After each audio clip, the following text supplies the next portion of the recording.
Когда человек давно живет без сил, ему обычно говорят одно и то же. Соберись, отдохни, попей витамины, возьми себя в руки.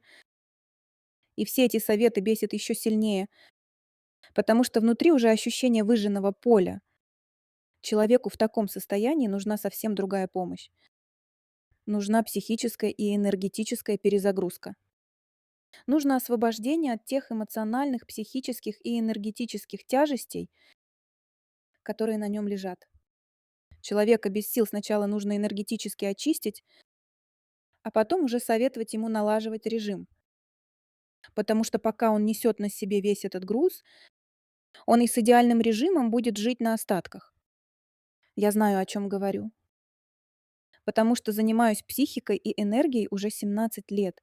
Если узнали себя, пройдите инновационную капсульную медитацию, чтобы восстановить свою психику. Ссылка в профиле.